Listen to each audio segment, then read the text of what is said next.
শিক্ষা সংসদ নোটিশ জারি করে ছাত্রছাত্রীদের প্রতিবাদ আন্দোলনে যেতে নিষেধ করতে পারে না বলে আজ জানালেন কেন্দ্রীয় শিক্ষা প্রতিমন্ত্রী সুকান্ত মজুমদার। তার অভিযোগ, রাজ্য প্রশাসন এভাবেই স্বতঃস্ফূর্ত আন্দোলনকে বলপূর্বক বন্ধ করতে চাইছে। প্রাথমিক সংসদের উপর যদি কোনো মূর্খকে বসান তাহলে এরকমই হবে। তৃণমূল আমলে এরকমই হয়েছে। সে তার এখতিয়ার জানে না। সে যে একটি সাংবিধানিক পদে, একটি সরকারি পদে বসে আছে, সেখানে থেকে এই ধরনের রাজনৈতিক কমেন্ট করা যায় না। নোটিশ হিসেবে বাইরে বেরিয়ে করতে পারে, নোটিশ হিসেবে করা যায় না। সেটা তার জ্ঞানই নেই, সেন্স নেই, কমন সেন্স নেই।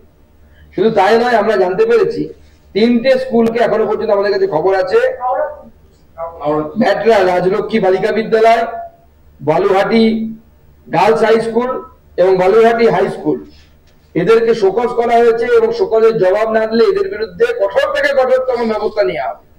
আমি ওনাদেরকে শিক্ষক শিক্ষিকা, প্রধান শিক্ষক শিক্ষিকা যারা আছেন তাদেরকে আশ্বস্ত করে বলছি, আপনারা ভয় পাবেন না, ঘাবড়াবেন না।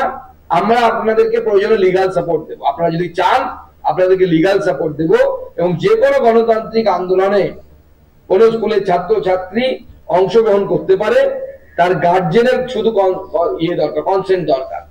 স্কুল বলতে পারে না বা রাজ্য প্রাথমিক পর্ষদ বলতে পারে না। রাজ্য প্রাথমিক পর্ষদের সেই ক্ষমতা নেই, সেই অধিকার নেই যে আমার মেয়ে যে স্কুলে পড়ে সেই স্কুল কর্তৃপক্ষের অধিকার নেই বলার যে আমার মেয়েটি আন্দোলনে যাবে কি যাবে না।